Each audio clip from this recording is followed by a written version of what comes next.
কখনো এমন পরিস্থিতিতে পড়েছেন যে আপনার পার্টনার আপনার সাথে অন্যায় করছে, প্রতারণা করছে, কিন্তু তার সকল অন্যায় প্রতারণার জন্য আপনাকেই ব্লেম দিচ্ছে? অর্থাৎ সে এমন একটা সিচুয়েশন দ্বারা করাচ্ছে যে তার সকল অন্যায়, অপরাধ, প্রতারণা এগুলো করেছে সে, এটার জন্য আপনিই দায়ী, আপনার কর্মফলের জন্য সে আজকে এই কাজটা করেছে। এরকম কখনো হয়েছে? এরকম যদি হয়ে থাকে তার মানে হচ্ছে নার্সিসিস্টিক পার্সোনালিটি ডিসঅর্ডারের একটি লক্ষণ। অর্থাৎ আপনার পার্টনার হতে পারে নার্সিসিস্টিক পার্সোনালিটি ডিসঅর্ডারে আক্রান্ত। নার্সিসিস্টিক পার্সোনালিটি ডিসঅর্ডারের অনেকগুলো লক্ষণ আছে, তার মধ্যে একটি লক্ষণ হচ্ছে ব্লেম শিফটিং। অর্থাৎ ধরুন আপনার পার্টনার আপনার সাথে ভয়ঙ্কর রূপে প্রতারণা করছে, যেটার সাথে আপনার কোনো সম্পর্ক নাই, মানে আপনি কোনো কিছুই করেন নাই কিন্তু সে আপনার সাথে প্রতারণা করছে। এখন সে হাতে নাতে ধরা খাইছে, এতদিন অনেক অভিনয় করে বেড়াইছে, আপনি কোনোভাবেই বোঝেন নাই, হাতে নাতে ধরা খাইছে।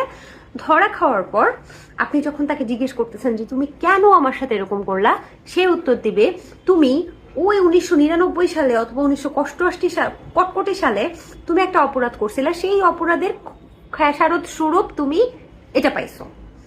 ইভেন আপনাকে এমন একটা উত্তর দেবে যে আপনার হয়তো কোনো মানুষের সাথে মানে এই কাজটা আপনি করেনি, অথচ আপনাকে বলবে তুমি এই কাজটা করেছো, এটা আমি বুঝতে পেরেছি, এই কারণে আমি এই কাজটা করেছি, এটা তোমারই কাজের কনসিকুয়েন্সেস, আমি তোমাকে প্রতারণা করতে চাই নাই, তুমি এরকম করেছো বলেই আমি প্রতারণা করেছি, তার মানে প্রতারণা করা জায়েজ।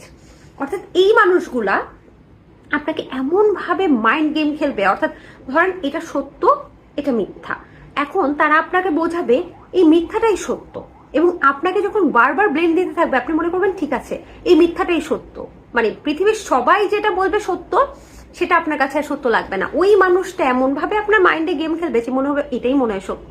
এবং তারপর এই যে ব্লেম শিফটিং এর কারণে, এটা মানুষ কেন করে জানেন? ম্যানিপুলেশনের জন্য, অর্থাৎ আপনাকে নিয়ন্ত্রণ করতে চায়। এই যে ব্লেমটা শিফটিং করে দিল, আপনার তখন একটা অবচেতন মনে হবে কি আচ্ছা আমি মনে হয় অপরাধী, আমি যদি এরকম না করতাম ও তো এরকম করতো না, তার মানে ও যেটা বলছে সেটাই সত্যি, আমি ভুল। এখানে ভিকটিমরা যেটা করে, ভুলটা করে, নিজেকে শুধরানোর চেষ্টা করে, মানে সে কেমন পছন্দ করে সেরকম ভাবে শুধরানোর চেষ্টা করে, এবং এটা একটা প্রতিযোগিতায় রূপ নেয়।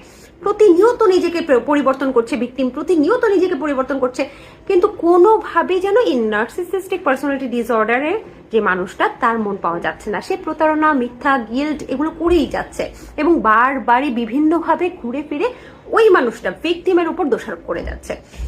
তারপর এই সময়টা, অর্থাৎ এই যে ভিকটিম চেষ্টা করছে তার মনের মতো হওয়া, এটা করলেই হচ্ছে সে অন্যের দ্বারা নিয়ন্ত্রিত হচ্ছে, অন্যের খেলার পুতুল হয়ে যাচ্ছে।